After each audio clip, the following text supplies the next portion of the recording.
आप देख रहे हैं ये पब्लिक है सब जानती है स्पेशल। उत्तर प्रदेश के चुनाव पर ये शो हम लगातार आपके सामने प्रस्तुत कर रहे हैं, जिसमें हम उत्तर प्रदेश के चुनाव संबंधित तमाम खबरें भी प्रस्तुत करते हैं। लेकिन आज मुद्दा सिर्फ उत्तर प्रदेश का नहीं है। आज दरअसल राष्ट्र का मुद्दा भी सामने आ रहा है, और वो इसलिए क्योंकि जब चुनावों का मौसम हो, चुनाव का मौसम जैसा कि अभी है, ऐसे मौसम में राहुल गांधी जी को सीमा पर चीन और पाकिस्तान याद आ रहे हैं।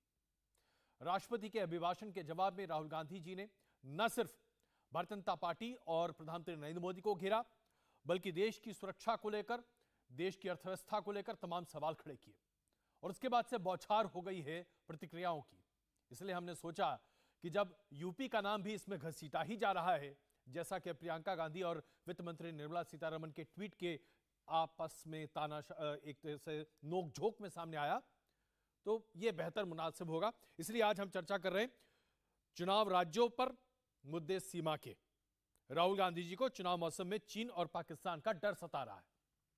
इस मुद्दे पर चर्चा करने के लिए भारतीय जनता पार्टी से हमारे साथ मौजूद हैं राकेश त्रिपाठी जी, और गुरदीप सप्पल साहब हमारे साथ मौजूद हैं कांग्रेस से। त्रिपाठी जी, सबसे पहले मैं आपसे पूछूं, राहुल गांधी जी ने जो कहा वो तो सर्वविदित है, व्यापित है। 8 बड़े मुद्दे उन्होंने सामने रखे, जिसमें उन्होंने कहा कि पाकिस्तान और चीन अब एक साथ इसलिए आ गए हैं क्योंकि मोदी सरकार ने ऐसी परिस्थितियां पैदा कर दी हैं जिसका असर देश की सुरक्षा पर भी पड़ रहा है, यूपी के चुनाव पर भी है। देखिए, राहुल गांधी जी की बातों को मुझे लगता है बहुत गंभीरता से लिए जाने की आवश्यकता नहीं है। कांग्रेस पार्टी के भीतर ही राहुल गांधी जी को कोई बहुत गंभीरता से नहीं ले रहा है। सच्चाई ये है कि राहुल गांधी जी को आज जहां जहां आवश्यकता होती है देश को, वहां वहां वो गायब होते हैं। उस समय वो विदेश में छुट्टियां मना रहे होते हैं। जब कोरोना का कालखंड था तो कोरोना के कालखंड में भी लगातार वो सरकार की आलोचना करते रहे, जबकि ये सेंसिटिव इशू था जिस विषय पर एक कंस्ट्रक्टिव, एक रचनात्मक सहयोग की अपेक्षा विपक्ष से की जा सकती थी। राहुल गांधी जी ने जब लॉकडाउन देश में लगाया गया तो उन्होंने विरोध करने का काम किया कि लॉकडाउन लगाना ठीक नहीं है, इससे तमाम श्रमिकों का क्या होगा। जब लॉकडाउन हटाया गया, उसको रिलैक्सेशन दिया गया, तब उन्होंने सवाल उठाने का काम किया कि ये रिलैक्सेशन क्यों दिए जा रहे हैं, ये कोरोना जो है इस समय जानव्यापी है और सरकार इसका व्यवस्थाएं नहीं कर रही है। मैं मानता हूं कि राहुल गांधी जी ने हर जरूरी मुद्दे पर तमाम गैर जरूरी बातें करके अपना ध्यान लोगों की तरफ आकृष्ट करने का काम किया है, और उनकी छवि इसी वजह से लगातार लोगों के बीच में एक अगंभीर, अपरिपक्व नेता के रूप में उभर करके सामने आई है। विशेष करके अगर उत्तर प्रदेश के आज चुनाव जब चल रहे हैं, उत्तर प्रदेश से स्वयं सांसद रहे हैं, अमेठी से लगातार निर्वाचित होते रहे हैं, लेकिन अमेठी के चुनाव में पराजय के बाद न जाने क्यों उत्तर प्रदेश से उनका मन ऐसे उचट सा गया है कि वो उत्तर प्रदेश वापस नहीं लौट रहे हैं। उनकी बहन प्रियंका वाड्रा जी को उन्होंने इंचार्ज बना दिया, और प्रियंका जी कह रही है कि लड़की हूं, लड़ सकती हूं। लेकिन क्या अब कांग्रेस का लड़का नहीं लड़ सकता है, ये स्वीकार कर लिया है। राहुल गांधी जी को आज इन 5 राज्यों के चुनाव में उनकी भूमिका क्या है, कांग्रेस पार्टी का स्टैंड क्या है। आज देश की सबसे पुरानी पार्टी होने का दावा करने वाला, जो सबसे अपने आप को देशव्यापी पार्टी मानती थी, आज उस पार्टी की क्या स्थिति है। उत्तर प्रदेश में अगर आप मैं देखूं विशेष तौर पर, क्या, क्योंकि आपका ये शो उत्तर प्रदेश के चुनाव को लेकर के होता है, तो मैं उत्तर प्रदेश के संदर्भ में विशेष तौर पर कहूंगा कि उत्तर प्रदेश में आज कांग्रेस पार्टी अपने अस्तित्व के लिए संघर्ष कर रही है। एक सांसद केवल सोनिया जी रायबरेली से बची हुई है, बाकी सारे उनके लोकसभा में प्रत्याशी हार गए।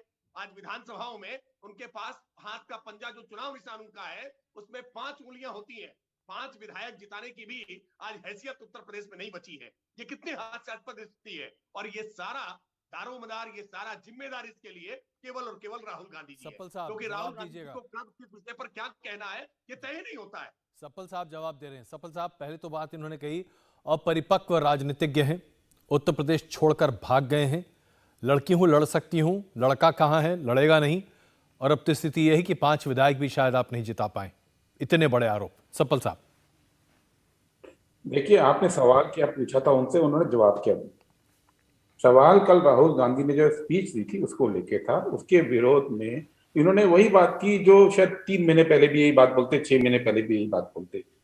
उसमें एक चीज क्लियर कर दूं कि राहुल गांधी का ट्वीट जो लॉकडाउन के खिलाफ जिसको बता रहे हैं, मैंने खोल लिया है, 4 मई 2021 का 11:31 का ट्वीट है। I just want to make it clear that lockdown is the only option because of complete lack of strategy by the government of India. ये उनका ट्वीट है, इसलिए झूठ पहले इस पे मत पड़ाइए। अब आइए दूसरी बात पे। इनको कल से प्रॉब्लम हो रही है, इसलिए हो रही है कि राहुल गांधी ने संसद के अंदर कुछ असली मुद्दे उठाए। आज मैं इनसे पूछता हूं कि क्या ये मानते हैं कि चाइना को लेके और जो पाकिस्तान को लेके राहुल गांधी ने बोला वो गलत है? आप पहले मुझे इसका जवाब दीजिए, क्योंकि इशू ये है, इशू ये नहीं है कि जो आपका सेम रिकॉर्ड बज रहा है पिछले 7-8 साल से एक व्यक्ति को बदनाम करने के लिए, जिसकी बात सच होती है और उसको डिफेम करने के लिए आपकी पूरी टीम, सारे मंत्री आ जाते हैं, उसको छोड़ दीजिए। उन्होंने कल बात की, उसको कंडेम कीजिए तो मैं मानूं कि चाइना और पाकिस्तान को लेके कल उन्होंने जो बोला उसके बारे में बताइए आपका क्या कहना है। चलिए राकेश जी बता रहे। राकेश जी, चाइना को लेकर के वो लगातार झूठ फैलाते रहे हैं। चाइना के लोगों के साथ अभी कल जो बोला उसके बारे में बताइए। ये पूरा देश जानता है कि चाइना के लोगों के साथ छुप छुप करके कैसे वो मुलाकात कर रहे थे। इसलिए वो चाइना को लेकर के जो भी बात कहते हैं देश विश्वास नहीं करता है। देश की सेना ने जो अधिकृत तौर पर बयान जारी किया गलवान वैली को लेकर के, बावजूद इसके लगातार राहुल गांधी जी ये कहते रहे कि गलवान वैली में भारत की क्षति हुई है, चाइना को हम जवाब नहीं दे पाए हैं। यानी जो सेना कह रही है उसको राहुल गांधी जी मानने के लिए तैयार नहीं है।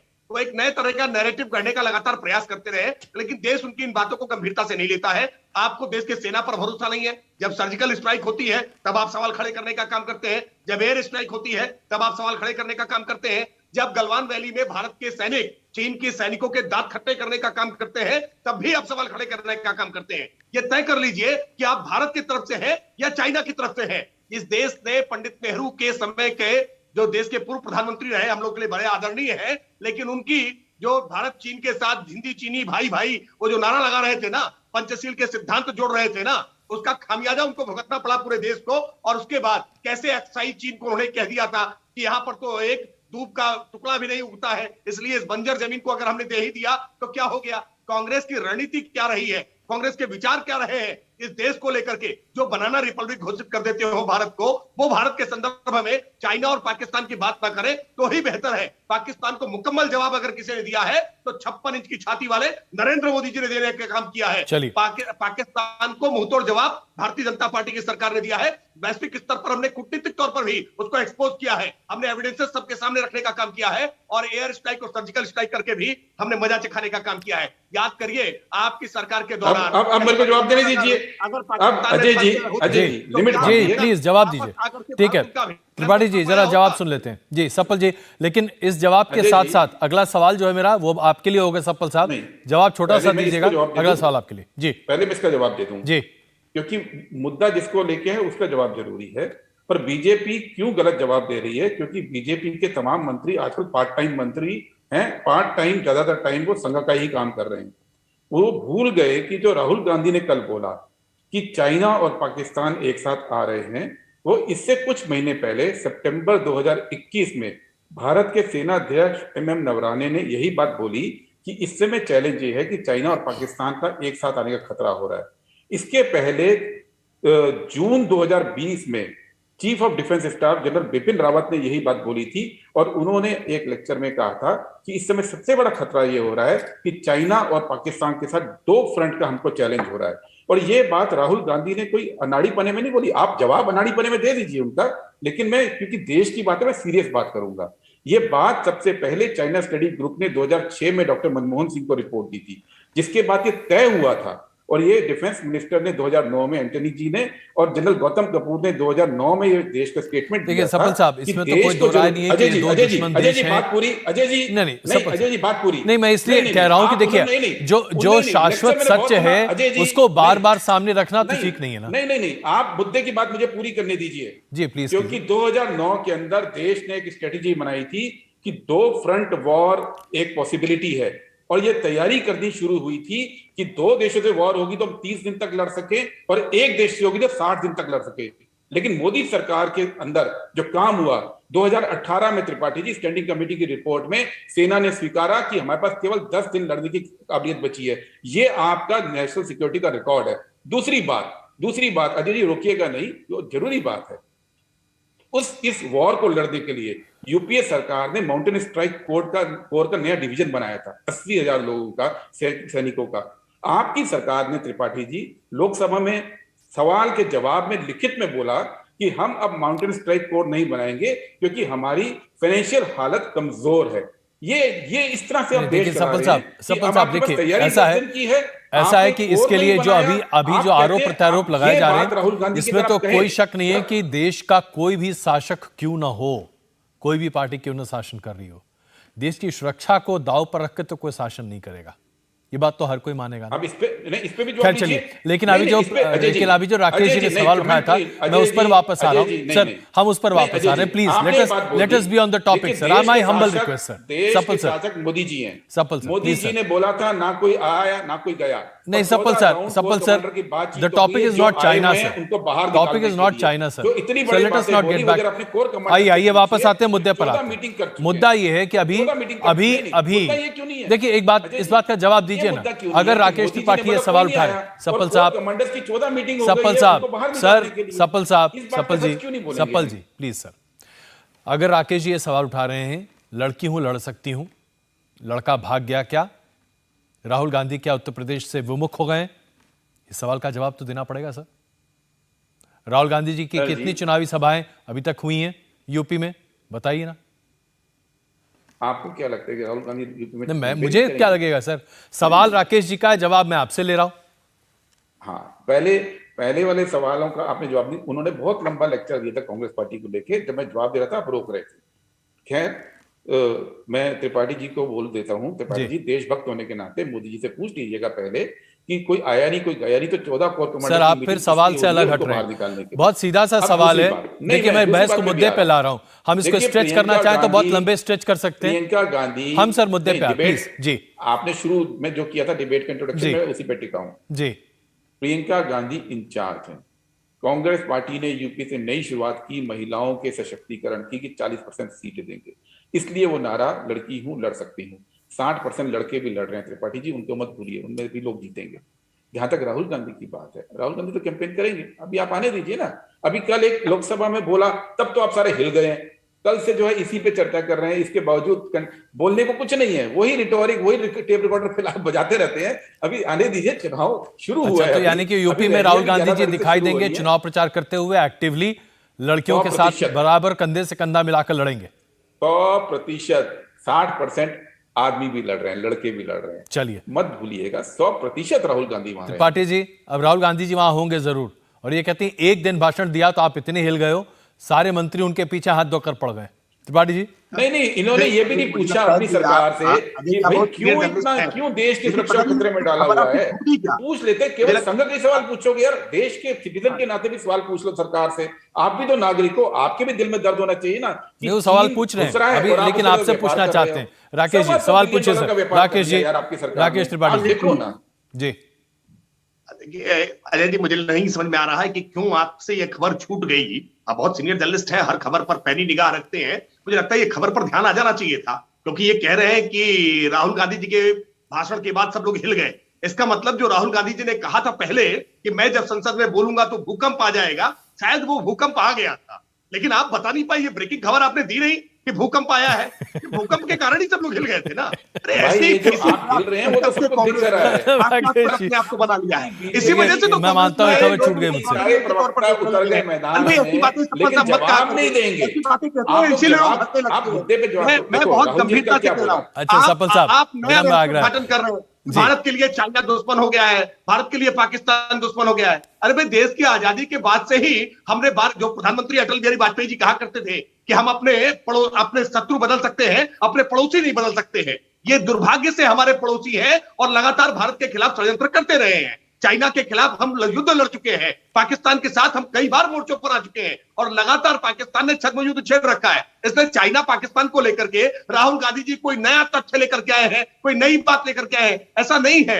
आपके समय में सेना कमजोर हुई है, आपने सेना का मनोबल तोड़ने का काम किया है, आपने सेना के हाथ बांध रखे हैं। भारतीय जनता पार्टी की सरकार आने के बाद हमने सेना का मनोबल बढ़ाने का काम किया है। वन पेंशन की स्कीम 42 वर्षों से लंबित थी, हमने उसको ठीक करने का काम किया है। आज भारत के सेना के जवानों के साथ प्रधानमंत्री की होली का अवसर हो या दिवाली का अवसर हो, प्रधानमंत्री जी अपने व्रत त्योहार जो है वो सैनिकों के साथ खड़े होकर के मनाते हैं, उनका मनोबल उठाने का काम करते हैं। वरना लद्दाख में ऊंची चोटियों पर कभी भी कोई कांग्रेस का नेता गया हो, बर्फ के बीच में सैनिकों के साथ खड़ा हुआ हो, ऐसा दृश्य तो नहीं दिखाई पड़ता है। ये मादा, ये हौसला, ये साहस केवल और केवल नरेंद्र मोदी जी में आता है कि वो देश के अपने सैनिकों के साथ कंधे से कंधा मिलाकर खड़े होते हैं। इसलिए देश की सुरक्षा के मसले पर कृपया करके कांग्रेस पार्टी बोलना बंद करे। अच्छा राकेश जी, नैतिक उसको आधार नहीं है। राकेश जी, एक सवाल मैं उठा रहा हूं जो कि कल राहुल गांधी जी के भाषण में था और उनको शब्दशः कोट कर रहा हूं। अगर आप भारत के संविधान को पढ़ें तो पाएंगे कि भारत को राज्यों के संघ के तौर पर बताया गया है। इसका मतलब कि तमिलनाडु के लोगों को उतनी ही प्राथमिकता मिलनी चाहिए जितनी उत्तर प्रदेश या अन्य राज्य को मिलती है। राहुल गांधी जी को ऐसा लगता है कि उत्तर प्रदेश के लोगों को ज्यादा प्राथमिकता मिलती है। भाई आप लोग इतना क्यों ध्यान देते हैं यूपी पे? अरे जी, मैं राहुल गांधी जी को फिर मैं आज याद दिलाऊंगा। राहुल गांधी जी केरल में खड़े होकर के क्या कह रहे थे कि उत्तर प्रदेश के लोगों का मेंटल स्टेटस अलग तरह का है और केरल के लोगों का मेंटल स्टेटस थोड़ा बेहतर प्रवृत्ति का है। यानी जो देश के राज्यों में जिस राज्य से लगातार सांसद रहे हो उस राज्य को अपमानित करने का काम करते थे, और अब आज वो कह रहे हैं कि उत्तर प्रदेश को ज्यादा अटेंशन देने का काम कर रहे हैं। ये राहुल गांधी जी कंफ्यूज क्यों है? उत्तर प्रदेश को लेकर के अभी वो चुनाव में आएंगे तो कहेंगे उत्तर प्रदेश में कुछ हुआ नहीं है, फिर कह रहे हैं उत्तर प्रदेश को लेकर के ध्यान ज्यादा है। अरे भाई, हमारे लिए पूरा देश एक भारत श्रेष्ठ भारत, हम इस जो सरदार वल्लभ भाई पटेल ने जो प्रयास किया था सारी रियासतों को मिला करके भारत को एक परिसंघ बनाने का काम किया था, एक भारत श्रेष्ठ भारत बनाने का काम किया था, हम उसको ही आगे लेकर के चल रहे हैं। और इसीलिए आज चाहे डिजिटल इंडिया हो, मेक इन इंडिया हो, आज हम भारत को ही केंद्रित रख करके चलते हैं। हम अलग अलग राज्य को लेकर के नहीं चल रहे हैं, लेकिन सभी राज्य अपने अपने आप में सशक्त हो। अगर उत्तर प्रदेश का स्वास्थ्य ठीक नहीं होगा तो देश का स्वास्थ्य ठीक नहीं हो सकता है। अगर तमिलनाडु की सड़कें ठीक नहीं होंगी तो देश की सड़कें ठीक नहीं हो सकती हैं। सभी राज्य जब तक समग्र रूप से विकास नहीं करेंगे तब तक देश का विकास नहीं होगा। अगर बिहार की जीडीपी डाउन होगी तो देश की जीडीपी डाउन पर असर उसका आएगा। इसलिए हमको सभी राज्यों को साथ लेकर के चलना है। लेकिन न जाने क्यों राहुल गांधी जी को इसमें क्यों अंतर दिखाई पड़ता है। उत्तर प्रदेश की हार, उत्तर प्रदेश को लेकर क्या कंफ्यूजन में है राहुल गांधी? उत्तर प्रदेश को लेकर कंफ्यूजियाए हुए हैं राहुल गांधी? तो हार की बीच से जो जानी रही। अरे त्रिपाठी जी, अब मेरा नंबर पहले त्रिपाठी जी ने बोला मोदी जी जाते हैं सेना के सरहद पे, कांग्रेस के लोग नहीं गए। ये इंदिरा जी लद्दाख के बॉर्डर पे हैं एज अ प्रधानमंत्री, आपको दिख रहा है?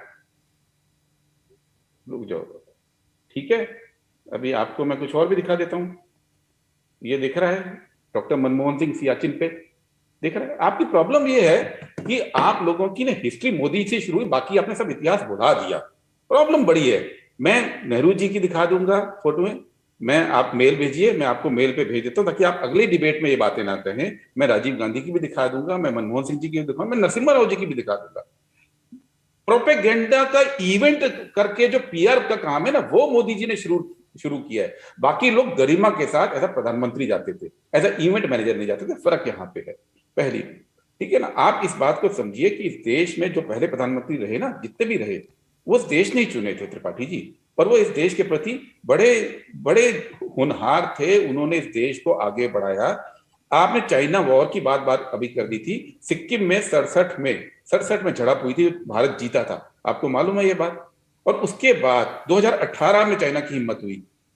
68 से लेके 18 तक डोकलाम जब हुआ, 50 साल तक चाइना की हिम्मत नहीं हुई थी। आप जानते हैं हिम्मत क्यों हुई है?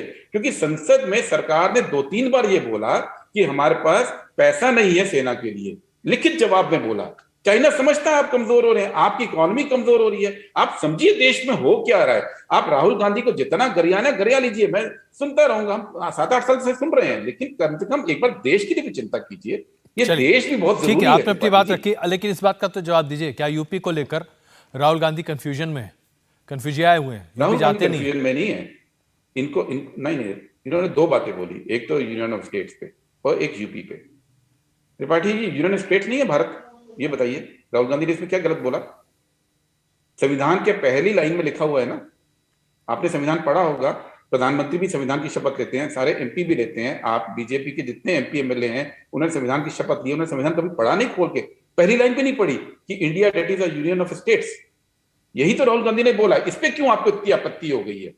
आप जितना मर्जी बोले सड़क तमिलनाडु में है, गांव केरला में है, वो तो हमको भी पता है, पर जो संविधान की पहली लाइन है वो राहुल गांधी ने कल आपको पढ़ के सुनाई। आप उस पर भी आपत्ति कर रहे हैं, उस संविधान पे जिसपे शपथ ली है। और दूसरी बात जो आप कह रहे हैं, जो यूपी के बारे में बोला है ना अजय जी, राहुल गांधी ने कंफ्यूज आए हुए, निर्मला सीतारमन कंफ्यूज आई हुई हैं, जिन्होंने बोला ये उत्तर प्रदेश का तरीका है। बताइए कौन सा उत्तर प्रदेश का तरीका होता है? जितने हिकारत से निर्मला सीतारमन ने बोला था ना परसों प्रेस कॉन्फ्रेंस में, हम सबने सुना था उत्तर प्रदेश के बारे में, वो राय आपकी पार्टी की है, राहुल गांधी की राय नहीं है। राहुल गांधी तो उत्तर प्रदेश को कई बार सांसद रह चुके उत्तर प्रदेश से, उत्तर प्रदेश में आज भी काम कर रहे हैं, अमेठी आज भी जाते हैं, ऐसा नहीं है, उन्हें छोड़ा नहीं है। पार्टी नए सिरे से बन रही है, हम कमजोर है वहां पे, इसमें तो कोई दो राय है ही नहीं। हम चौथे नंबर पे पार्टी रहे हैं वहां पे, और हम दोबारा पार्टी बना रहे हैं, इसमें क्या गलत है? वो तो मेहनत अगर करेंगे। मैं आपकी बात को लूं, अभी आपने निर्मला मेहनत जी की पर थी। तो जवाब देंगे राकेश जी, लेकिन अगर मैं ये मानूं आपसे कि आप मान रहे हैं पार्टी कमजोर है, चौथे नंबर पर है, कितने साल हो गए? मेरी खुद की अपनी रिपोर्टिंग के अगर दिन देखूं तो तकरीबन 28 साल तो हो चुके हैं। 28 साल से पार्टी 33 कमजोरी साल। चली जा रही है। हाँ अजय जी, 33 साल हो गए। 33 साल में कांग्रेस ने बीजेपी यूपी पर राज नहीं किया, बीजेपी ने किया, सपा ने किया, बसपा ने किया। और आज जो यूपी इतना कमजोर है ना, जी। इसके पहले अगर आपको याद होगा अजय जी, इलाहाबाद को मैनचेस्टर ऑफ ईस्ट बोलते थे, कानपुर को इलाहाबाद को ऑक्सफोर्ड ऑफ ईस्ट बोलते थे। वो था कांग्रेस के पीरियड। जब से जातियों की और धर्म की लड़ाई में फंस गई है ना यूपी, उसमें कांग्रेस बाहर हो गई और यूपी गर्त में चली गई है। और तो अब आप यूपी वालों क्या को समझ में मानते आ रहा हैं, है यूपी कांग्रेस के इस लोग बात इतने को बेवकूफ मानती हैं है। कि वो अपना भला नहीं देख पा रहे? नहीं, वो अपनी जाति का भला पहले देखते हैं, अपने धर्म का पहले भला देख रहे थे। अपना भला देखते हैं, हाँ। पर पहले अपनी जाति का, अपने धर्म का सरकार देखते तो हैं। वही चुन रहे हैं, यही सरकार जनता चुन है, रही है, यही जनता तो लोग सरकार हैं, है। वही जो कांग्रेस की जनता नीतियां चाहेगी वही हैं, होगा। वही जगह है जहां से बिल्कुल। प्रधानमंत्री चुन के आते रहे हैं, और कांग्रेस के कई प्रधानमंत्री वहां से चुनकर आए हैं। प्रधानमंत्री नेहरू से बिल्कुल। लेकर राहुल गांधी तक वहां से चुनकर आते रहे हैं। हालांकि राहुल गांधी जी प्रधानमंत्री नहीं बने, लेकिन इसके बावजूद कांग्रेस की स्थिति इतनी फिसड़ क्यों है? लोग क्यों नहीं चुन पा रहे हैं? इसलिए क्योंकि जब मंडल और कमंडल दोनों आया, अजय जी आप तो बहुत सीनियर पत्रकार हो, तभी से आप देख रहे हैं, हम लोग की उम्र लगभग एक ही है। हम लोगों ने जवानी उसी पीरियड में हमने किया था। हमने देखा जब वो दौर शुरू हुआ मंडल कमंडल का, उसमें सबसे ज्यादा असर यूपी और बिहार में हुआ। और कांग्रेस ने ना मंडल की राजनीति की ना कमंडल की थी उस जमाने में, इसलिए कांग्रेस साइड में होती गई। इसमें ये तो ऐतिहासिक फैक्ट है। और आज कांग्रेस अपने को रीबिल्ड कर रही है, इसमें कुछ गलत भी नहीं है। आप कमंडल भी कर रहे हैं, मंडल भी कर रहे हैं, और यही वजह है कि आप कांग्रेस को उभरने ही नहीं दे रहे हैं, आप देश विरोधी भी हैं। मेरी बात पूरी करने दीजिए। केरल में आरएसएस की शाखा 1936 से लग रही है। 100 साल होने को है ना, 1926 से 100 साल होने को है आरएसएस की शाखा लगते हुए, लेकिन वहां आरएसएस नहीं खड़ी हो पाई, बीजेपी खड़ी नहीं हो पाई। होता है, कहीं की जमीन आपके मुफीद नहीं होती है। तो यही बात यूपी में कांग्रेस को लेके है। प्रियंका गांधी अब सीरियसली ट्राई कर रही हैं वहां पे, इसलिए हम हर सीट पे चुनाव लड़ रहे हैं, क्योंकि कांग्रेस पार्टी रिबिल्ड नहीं होगी तो उत्तर प्रदेश रिबिल्ड नहीं होगा।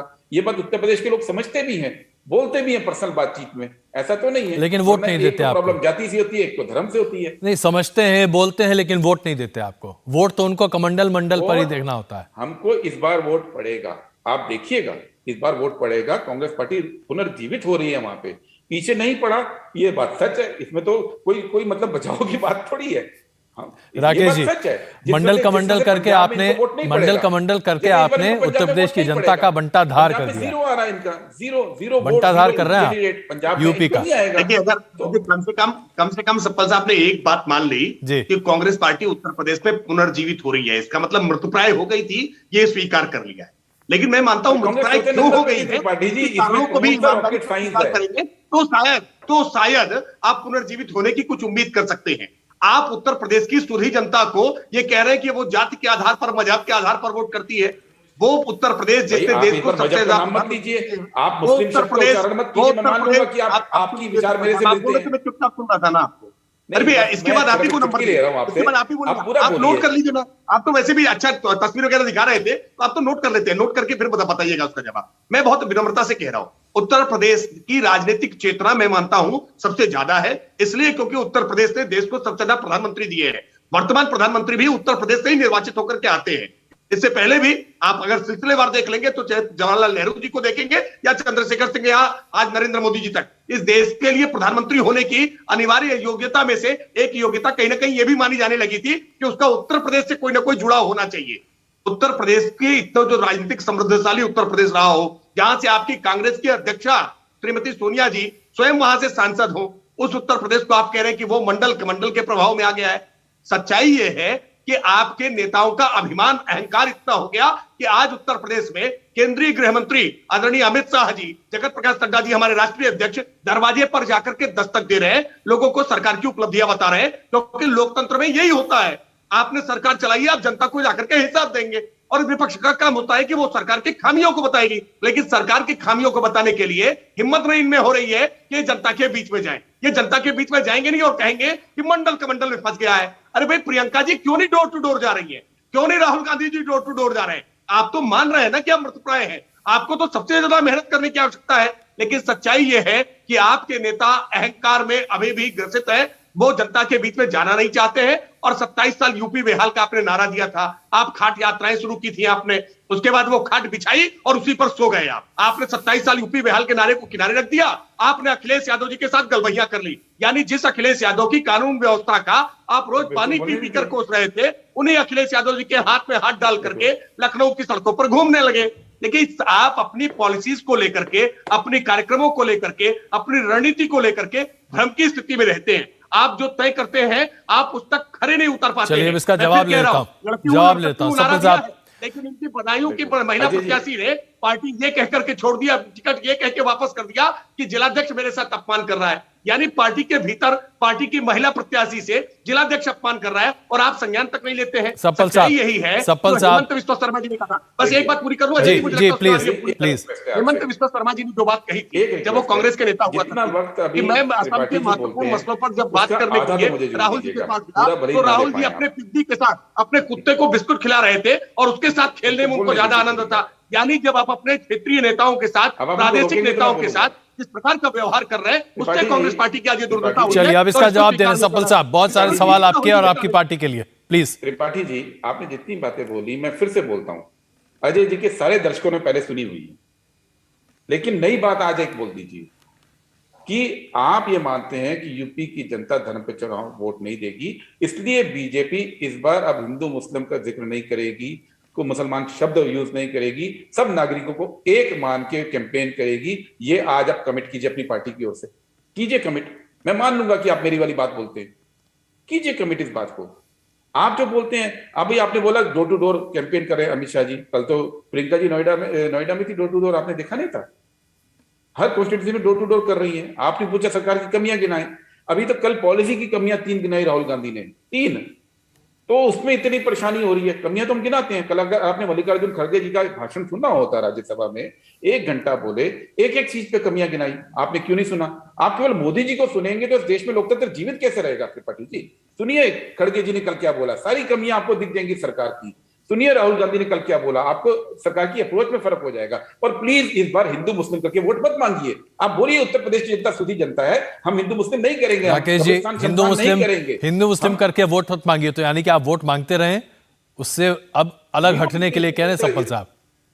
राकेश जी, मैं कौन सा सीक्रेट है अजय जी, ये कौन सा सीक्रेट है? हिंदू मुस्लिम आप हिंदू आतंकवाद शब्द गढ़े और हम इस पर टिप्पणी भी ना करें, आप भगवा आतंकवाद शब्द गढ़े हम इस पर टिप्पणी भी ना करें, आप हिंदू अच्छे प्रवक्ता हैं, आपके पास पुरानी बातों का रिकॉर्ड है, फ्यूचर का बताइए। संसाधनों पर पहला हक मुसलमानों का बताएं, हम इस पर टिप्पणी भी ना करें। यानी आप सारा तुष्टीकरण के नाम पर आप मुसलमान चिल्ला लें और हम इस पर टिप्पणी भी ना करें।